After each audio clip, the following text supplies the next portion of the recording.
प्यारे विद्यार्थियों, आज जिस विषय को लेकर मैं आपके सम्मुख एक बार पुनः उपस्थित हुआ हूँ वो पुनर्जागरणकालीन साहित्य एवं कला है। और चूँकि मैं पहले भी बता चुका हूँ कि श्रीदेव सुमन विश्वविद्यालय के से संबद्ध जितने भी कॉलेज हैं उनके पंचम सेमेस्टर बीए पंचम सेमेस्टर के इतिहास विषय के अंतर्गत पहला प्रश्न पत्र जो कि विश्व का इतिहास 1453 से लेकर 1688 ईस्वी तक का इतिहास प्रत्येक विद्यार्थी को पढ़ना है। और वो कुछ यूनिटों में डिवाइड है। उसमें से एक यूनिट है पुनर्जागरण काल। तो पुनर्जागरण काल पर मैं पहले भी बातचीत कर चुका हूँ, लेकिन आज इसके एक पक्ष पर मैं बात करूँगा, खास तौर पर पुनर्जागरणकालीन साहित्य एवं कला। मुख्य पृष्ठ पर जिस पेंटिंग को आप देख रहे हैं ये लियोनार्डो दा विंची की पेंटिंग है, वर्जिन ऑफ रॉक। आप सभी लोग जानते हैं कि फ्लोरेंस के चित्रकारों में जो सबसे महान चित्रकार हुआ संभवतः वो लियोनार्डो दा विंची था। He was born in 1452 and died in 1519. He was not only a very good painter but also a very good musician, very good architect, a scientist, engineer and a philosopher as well. So whenever we talk about the person who belongs to Renaissance period, Leonardo da Vinci is one of the main architect of this Renaissance period, the art of the Renaissance period.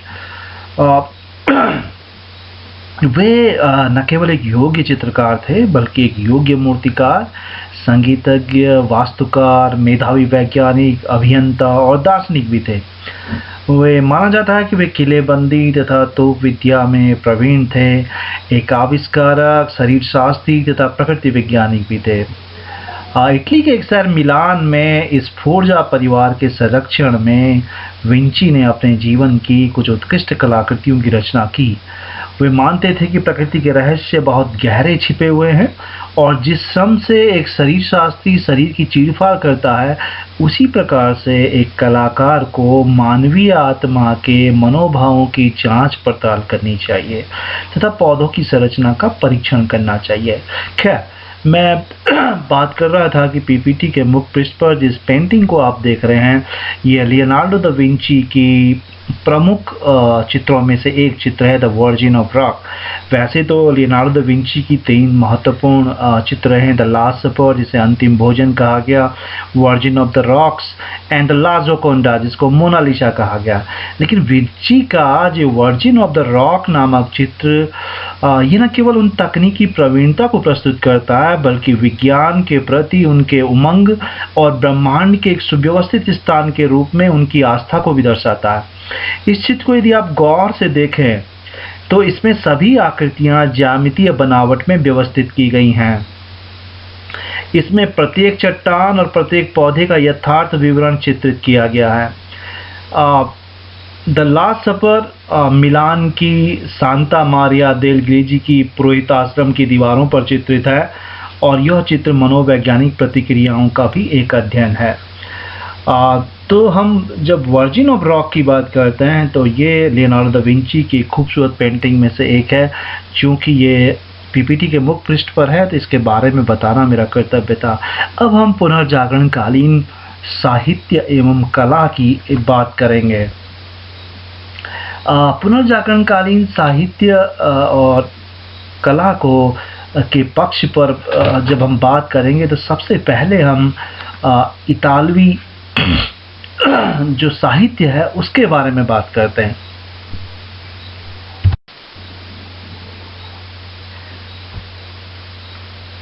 ये Mona Lisa है, Leonardo da Vinci की एक प्रमुख painting जिसको ला जोकोंडा कहा गया। ये माना जाता है कि उन्होंने एक नारी को देखा था और उसको वो संभ्रांत नारी थी, इसको देख कर ही उन्होंने ये पोर्ट्रेट बनाया है। और आप देखते हैं कि इसमें एक महिला, एक रहस्यमयी मुस्कान उसके चेहरे पर है और जब आप इस चित्र को बहुत गौर से देखते हैं तो ऐसा लगता है कि ये आपकी तरफ देखकर मुस्कुरा रही है। बहुत ही जीवंतता इस मूर्ति इस चित्र में लगती है। कारण ये था कि लियोनार्डो दा विंची शरीर विज्ञान का अध्येता था और जब वो कोई पेंटिंग बनाता था, चूँकि उसे शरीर विज्ञान का पूरा अध्ययन उसने किया हुआ था, तो उसकी जो चित्र थे वो इतने जीवंत लगते थे, इसलिए क्योंकि वो उसे शरीर विज्ञान का पूरा ज्ञान था। तो पुनर्जागरण का मौलिक अभिप्राय इसकी कला, विशेषकर स्थापत्य कला, मूर्ति कला और चित्रकला द्वारा व्यक्त होती है। और अगर हम पुनर्जागरणकालीन कलाओं को देखें तो उसमें मानववादी मूल्यों का प्रतिबिंब दिखाई देता है। स्थापत्य कला में पुरातन प्रतिमानों की तरफ वापसी, नग्न आकृतियों का चित्रण एवं प्राणियों की शौर्ययुक्त दृष्टि के चित्रण में देखने को मिलता है। और वो कहीं न कहीं परलोक के स्थान पर इहलोक का उल्लेख अधिक होने लगा है, जो पुनर्जागरण की एक खास विशेषता थी कि वो जिस लोक में रहते थे उसके सांसारिकता के प्रति उनके अंदर जिज्ञासा थी। इतालवी पुनर्जागरण के यदि हम प्रथम चरण त्रिशंतो को देखें, त्रिशंतो का मतलब है कि 14वीं शताब्दी के जो साहित्यकार रहे हैं। तो इतालवी पुनर्जागरण के प्रथम चरण में जो त्रिशंतो जिसे कहा जाता है, उसके उत्कृष्ट साहित्यकारों में पेट्रार्क थे, जिन्हें इतालवी पुनर्जागरण कालीन साहित्य का जनक भी कहा जाता है। कई लोग उन्हें मानववाद का जनक भी कहते हैं। पेट्रार्क के साहित्य में मध्ययुगीन मिजाज देखने को मिलता है।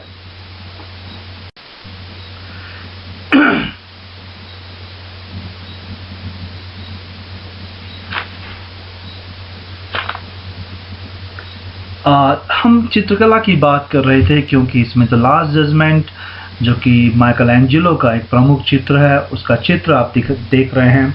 तो त्रिशंतो काल में चित्रकला के स्वरूप पर हम सबसे पहले चर्चा करते हैं, उसके बाद साहित्य के बारे में हम चर्चा करेंगे। निसंदेह सभी कलाओं में चित्रकला सर्वश्रेष्ठ थी और त्रिशंतो के आरंभिक काल के दौरान एक ही प्रतिष्ठित कलाकार देखने को मिलता है, वो था फ्लोरेंसवादी चित्रकार जियोटी दी बोदोन। जियोटी दी बोदोन के साथ ही चित्रकला एक स्वतंत्र कला के रूप में उभरी। बैजेंटियाई चित्रकला से विषय वस्तु ग्रहण करके उसने प्रकाश तथा छाया में बदलाव लाकर आकृतियों की संरचना की।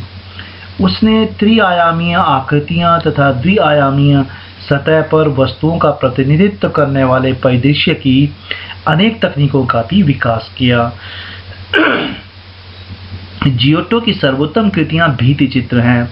उन्होंने वार्दिस एवं पैरुजिस सांता क्रॉस चैपल की फ्लोरेंस में तथा आरेना चैपल, जिसे प्रार्थना गृह कहते हैं, की सज्जा पादुआ में की।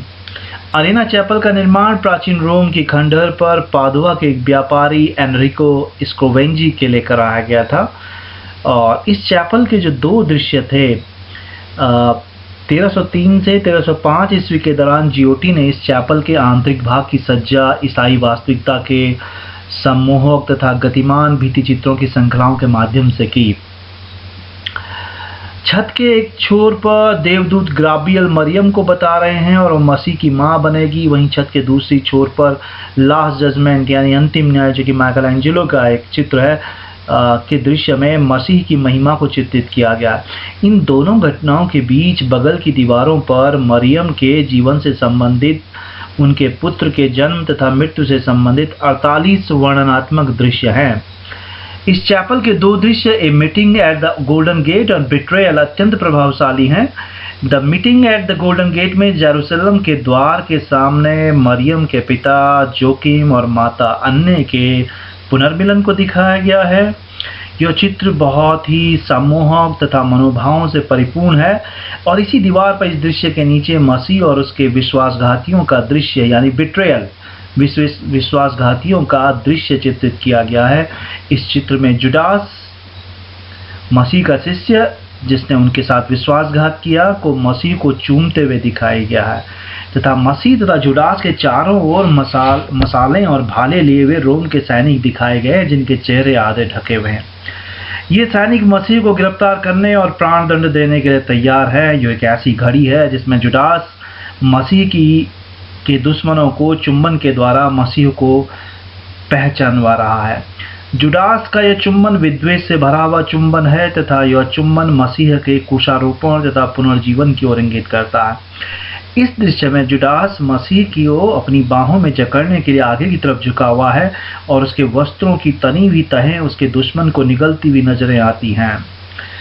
खैर, अब हम बात करते हैं क्वाट्रोसेंटोकालीन चित्रकला की। तो क्वाट्रोसेंटोकालीन काल से पहले एक इतालवी चित्रकला वयस्क नहीं थी। अब इस कला काल में आत्मा के गुप्त भेदों को प्रकट करने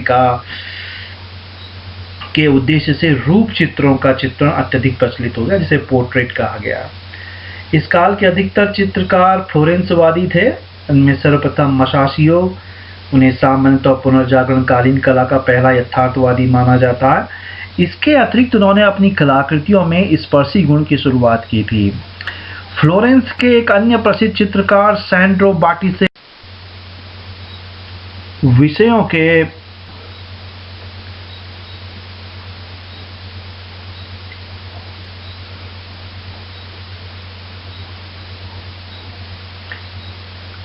विंची के 3 महत्वपूर्ण चित्र हैं, the Last Supper, the Virgin of Rocks and the La Gioconda या मोनालिसा।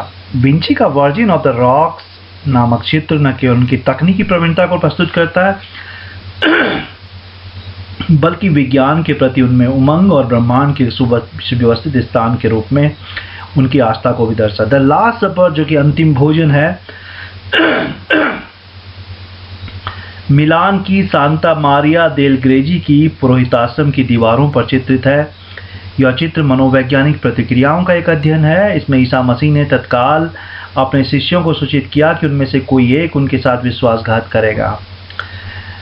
और इस चित्र में चित्रकार का उद्देश्य मसीह के इस वक्तव्य के आशय को समझने के पश्चात उनके शिष्यों के चेहरों के अचरज, भय तथा अपराध के मिले जुले भावों को चित्रित करता है। विंची की तीसरी कलाकृति मोनालिसा भी मानवीय आत्मा के इसी प्रकार के विभिन्न भावों को दर्शाती है।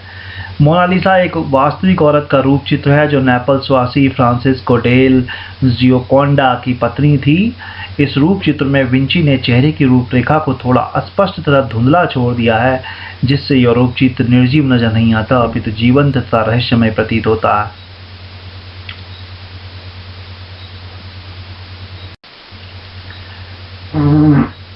सिनकोसेंटो कालीन चित्रकला, और जैसा कि आप देख रहे हैं कि सिनक्विसेंटो काल में इतालवी कला अपने चरमोत्कर्ष पर पहुंच गई। साथ ही साथ इसी काल में इतालवी कला के पतन के चिन्ह भी नजर आने शुरू हो गए। इस काल में रोम कला के महत्वपूर्ण केंद्र के रूप में उभरा। इस काल के प्रसिद्ध चित्रकारों में राफेल का नाम सबसे पहले आता है, जिसका चित्र आप देख रहे हैं। राफेल के चित्रों में हमें तीव्र मानववाद देखने को मिलता है। उन्होंने अपने चित्रों में आध्यात्मिक तथा अभिजातीय मानवता की अवधारणा को प्रस्तुत किया। उन्होंने मनुष्य को एक संदिग्ध उत्पीड़ित प्राणी के रूप में चित्रित नहीं किया, बल्कि उसे एक संयमी, बुद्धिमान तथा प्रतिष्ठित प्राणी के रूप में चित्रित किया है। राफेल अपने रूप चित्रों तथा मडोना के माधुर्य के लिए विख्यात हैं। वे अन्य विषयों और भावों को भी बखूबी चित्रित करते थे। यह उनके अपने संरक्षक के रूप चित्र पोप लियो 10 विद 2 कार्डिनल से विदित हो जाता है। इनके चित्रों में हमें विंची से भी अधिक प्रतीकात्मक पक्ष देखने को मिलते हैं। उन्होंने अपने डिस्प्यूटा में पृथ्वी के चर्च और स्वर्ग के चर्च के बीच के द्वंद्वात्मक संबंधों को प्रतीक द्वारा प्रस्तुत किया है। और इस चित्र में सांसारिक वातावरण में बहुत से आचार्य और धर्मवेता यूखारिस्त के आशय को लेकर विवाद कर रहे हैं, जबकि ऊपर बादलों में संत और तृत्व पवित्र रहस्य के अधिकार के साथ विश्राम कर रहे हैं। इसी प्रकार से अगर राफेल के स्कूल ऑफ एथेंस नामक यदि आप चित्र में देखोगे तो प्रतीकात्मक पक्ष देखने को मिलता है। इसमें प्लेटो और अरस्तु के दर्शन के बीच संघर्ष का प्रतीकात्मक चित्रण है। इसमें प्लेटो के विचारों के आध्यात्मिक आधार पर जोर देने के लिए राफेल ने प्लेटो के ऊपर की ओर संकेत करते हुए दिखाया है, जबकि अरस्तु के इस विश्वास को कि अवधारणाएं और विचार पूरी तरह से भौतिकता से जुड़े हैं को समझाने के लिए राफेल ने अरस्तु को पृथ्वी की ओर संकेत करते हुए दिखाया है। सिनक्विसेंटो काल के एक अन्य प्रसिद्ध चित्रकार थे माइकलएंजेलो। फ्लोरेंस वासी थे। उन्हें पोप द्वारा संरक्षण प्राप्त था। वे चित्रकार होने के साथ साथ मूर्तिकार, वास्तुकार, अभियंता, कवि और शरीर रचना विज्ञान के प्रतिभाशाली छात्र भी थे। माइकलएंजेलो के कुछ चित्रों में व्यग्रता, थकान तथा निराशावाद देखने को मिलता है, तथापि उनके दृश्यों में चित्रित त्रासदी के भाव व्यक्तिगत न होकर सार्वभौमिक हैं। माइकलएंजेलो की सार्वभौमिक त्रासदी की सबसे अच्छी अभिव्यक्ति उनकी एकाकी वृद्धावस्था की कृति में होती है। उनकी सभी कृतियों में हमें अत्यंत उत्साही और भावपूर्ण रूपों में मानववाद देखने को मिलता है। माइकलएंजेलो की जो सबसे बड़ी उपलब्धि थी वो वेटिकन में सिस्टाइन गिरजाघर की छत पर चित्रित चित्रावलियां हैं। लगभग 4.5 साल की कड़ी मेहनत के पश्चात माइकलएंजेलो ने 6000 वर्ग फीट की इस लंबी छत पर करीब 400 आकृतियां बनाईं और इस छत पर उनके द्वारा चित्रित किए गए दृश्य संक्षिप्त रूप से ओल्ड टेस्टामेंट की कहानी को बतलाते हैं। इन दृश्यों में जो प्रमुख चित्र हैं, the God dividing the light from the darkness, God creating the earth and the deluge इत्यादि हैं। एंजेलो की अत्यंत प्रसिद्ध चित्रकला जो थी वो लास्ट जजमेंट है, जो वेदी के पीछे की दीवारों पर चित्र। जहाँ तक स्थापत्य कला की बात है तो 15वीं शताब्दी के अंत तक उत्तरी यूरोप में स्थापत्य कला में गॉथिक शैली की प्रधानता थी, किंतु इटली ने कभी भी इस शैली को नहीं अपनाया। इसके एवज में वहाँ पर रोमानिस्क शैली को थोड़ा रूपांतरित करके भवनों के निर्माण के लिए इस्तेमाल किया गया। फ्लोरेंस के फिलिपो ब्रूनेलेसी इस नई शैली के सफल पथ प्रदर्शक थे। उन्होंने प्राचीन भवनों की बहुत सी शैलियों को अपने भवनों में अपनाया। उनके सभी भवन सुसंगत योजना पर आधारित थे, जिसके प्रत्येक भाग में अनुपात और संबंधों का खास ध्यान रखा गया। सबसे उत्तम उदाहरण है फ्लोरेंस का कैथेड्रल, धर्मपीठ। पुनर्जागरण स्थापत्य कला में काल्पनिक ऊंचे गॉथिक निर्माणों की जगह पर प्राचीन यूनानी मंदिरों की सीधा समतल रेखा या रोमन गुंबद के रमणीय घुमावदार वक्रों का इस्तेमाल किया जाने लगा। अब नुकीले सहायक आधारों का स्थान वृत्ताकार मेहराबों ने ले लिया।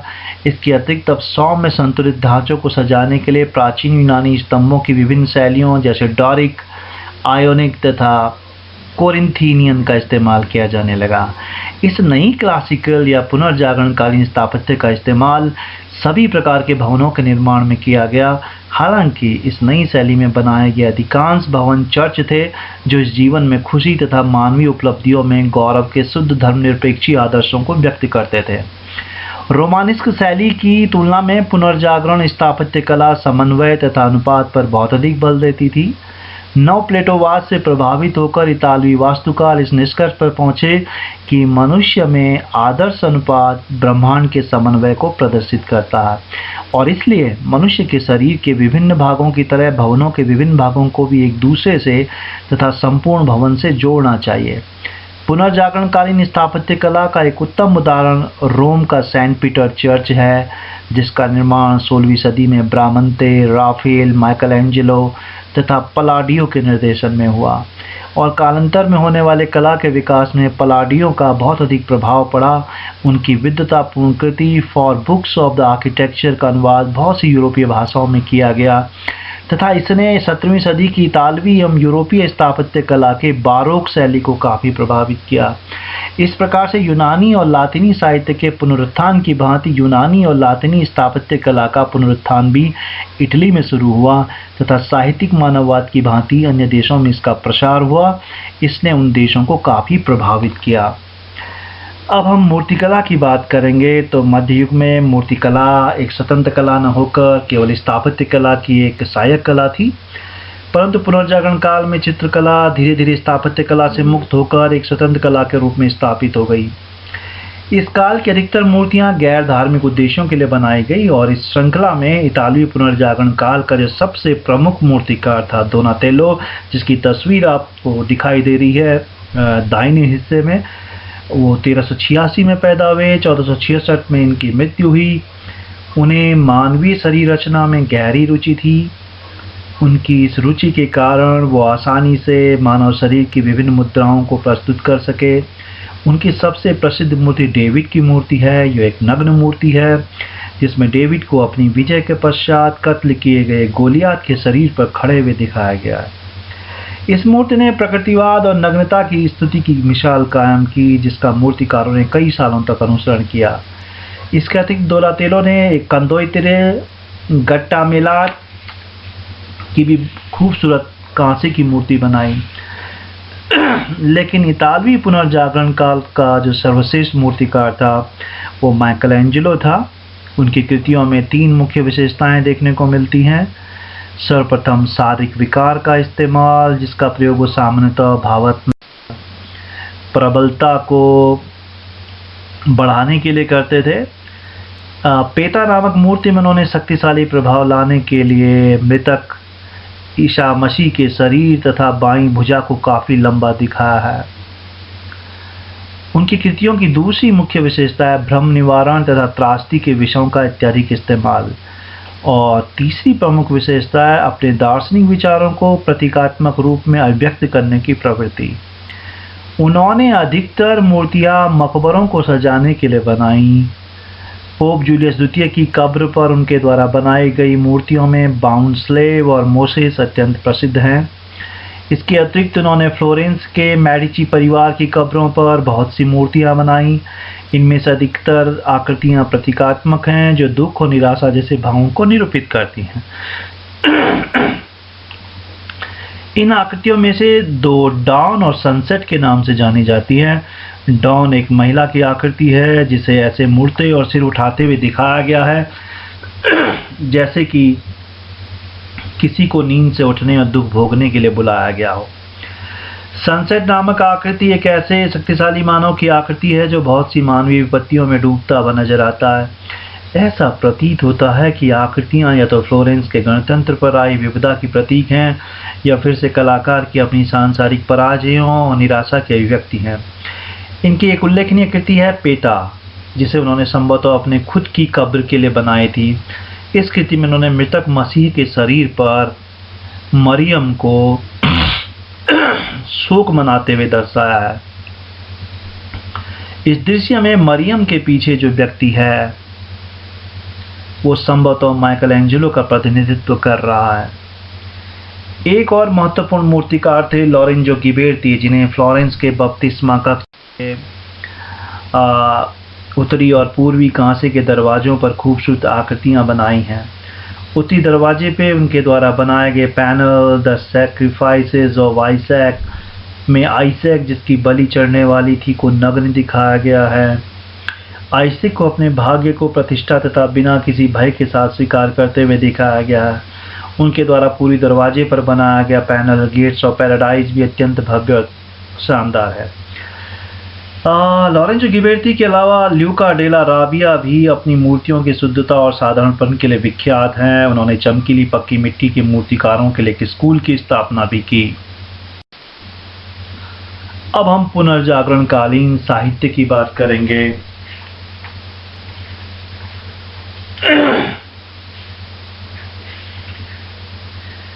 इतालवी पुनर्जागरण के प्रथम चरण यानी त्रिशंतो के उत्कृष्ट साहित्यकारों में जिसका नाम सबसे पहले आता वो पेट्रार्के थे, जिन्हें इतालवी पुनर्जागरण कालीन साहित्य का जनक भी कहा जाता है। पेट्रार्क के साहित्य में मध्ययुगीन मिजाज देखने को मिलता है। दांती की भांति उन्होंने भी टस्कन बोली का प्रयोग किया। वे मनुष्य की मुक्ति के रास्ते के रूप में ईसाइयत में दृढ़तापूर्वक विश्वास करते थे और समय पड़ने पर भिक्षु की भांति तपस्या भी करते थे। उनकी विख्यात कृतियों में वो प्रेम गीत हैं जिन्होंने अपनी प्रेयसी लौरा के लिए लिखे थे। उनके इस प्रेम गीतों में 13वीं सदी के ट्रूबाडोर्स की सौरयुक्त प्रेम कविताओं की सुगंध आती है। ये प्रेम गीत मध्यकालीन प्रेम गीतों की तुलना में अधिक आवेगपूर्ण मानवीय हैं। इटली के पुनर्जागरण काल के एक अन्य महान साहित्यकार जियोवानी बोकाचियो, जो 1313 में पैदा हुए थे, 1375 में जिनकी मृत्यु हुई थी। पेट्रार्क की भांति बोकाचियो भी फ्लोरेंस के निवासी थे। बोकाचियो की काव्यात्मक कल्पना की प्रेरणा के 2 प्रमुख स्रोत थे। पहला नेपल्स, जो कि प्रभावशाली काव्यात्मक परंपरा का एक केंद्र था। यहाँ वे काफ़ी समय तक रहे और यहाँ की काव्यात्मक परंपरा से प्रभावित हुए। दूसरा, नेपल्स के एक नागरिक की सुंदर पत्नी के प्रति उनके उत्कट प्रेम ने भी उनकी काव्यात्मक कल्पना को काफ़ी प्रेरित किया। शुरुआती दौर की उनकी लगभग सभी रचनाएं कविताएं और प्रेम कथाएं हैं जो उनके प्रेम की जीत और उत्पीड़न से संबंधित है। बोकाचियो की सर्वाधिक प्रमुख रचना है डेकामेरॉन, जिसकी रचना 1353 ईस्वी के करीब उन्होंने की। डेकामेरॉन 100 से अधिक कहानियों का संग्रह है, जिनमें से कुछ कहानियों को संभवतः उन्होंने स्वयं गढ़ा, लेकिन अधिकतर कहानियों को उन्होंने फैब्लियाकस, बुक ऑफ 1001 नाइट्स तथा अन्य मध्यकालीन स्रोतों से उन्होंने लिया है। बोकाचियो की एक अन्य अनुपम कृति है जीनियोलॉजी ऑफ द गॉड्स, देवताओं की वंशावली। द्वितीय चरण यानी क्वार्टो सेंटो युग के साहित्य में हमें कई बदलाव देखने को मिलते हैं। इस चरण में हमें लातिनी भाषा के प्रति उत्साह युक्त लगाव देखने को मिलता है। बहुत से लेखकों के द्वारा इतालवी भाषा को निकृष्ट भाषा माना जाने लगा और उनका मानना था कि इतालवी भाषा सुशिष्ट शैली तथा शिष्ट विचारों के अभिव्यक्ति के लिए उपयुक्त नहीं है। मैनुअल क्राइसोलेरिस, जिन्हें इतालवी लोगों द्वारा यूनानी अतीत का देवदूत माना जाता है, वो इस दौर के प्रमुख साहित्यकार थे। 1393 में वेनिसाय उन्हें फ्लोरेंस विश्वविद्यालय में यूनानी क्लासिक्स का आचार्य पद ग्रहण करने के लिए राजी किया गया। 15वीं सदी के आरंभ में कई अन्य विद्वान, खासकर प्लेटोवादी दर्शन शास्त्री, इटली में आकर बस गए और इतालवी लोगों को प्राचीन यूनान के बारे में काफ़ी सूचनाएं प्रदान की। बाकी बहुत सारे भ्रमणशील इतालवी विद्वान भी कुस्तुनतुनिया तथा अन्य बैजेंटाइन शहरों के संपर्क में आए और वहां बहुत सी यूनानी एवं लातिनी पांडुलिपियों को एकत्रित कर वो वापस इटली लौटे। ये माना जाता है कि जियोवानी आरिस्पा एक और अन्य प्रमुख साहित्यकार इस दौर के थे। उसके बाद सिनको सेंटो यानी 1500 से 1550 के आसपास के जो साहित्यकार हैं, इस काल में इतालवी साहित्य का काफ़ी विकास हुआ और अब इतालवी भाषा को यूनान और सिनको सेंटो काल में इतालवी साहित्य का काफ़ी विकास हुआ। अब इतालवी भाषा को यूनानी और लातिनी भाषाओं के साथ बराबरी का दर्जा मिला। इसके अलावा क्लासिक आधुनिक प्रभावों को और अधिक परिपूर्णता के साथ मिश्रित किया गया। इस चरण में 4 प्रकार के साहित्य रचे गए, महाकाव्य, ग्वाल गीत, नाटक तथा इतिहास का काफ़ी विकास हुआ। जहाँ तक महाकाव्यों का प्रश्न है तो इस काल के अत्यंत प्रतिष्ठित महाकाव्य लेखक लुडोविको आरियास्तो थे। उन्होंने ऑरलैंडो फ्यूरियासो नामक कृति की रचना की, जो कि एक बहुत लंबी कविता है। सर्वांटीज स्पेन के उत्कृष्ट लेखक थे। उनकी प्रसिद्ध कृति डॉन क्विक्जोर थी, जिसमें उन्होंने सामंतवाद का मजाक उड़ा।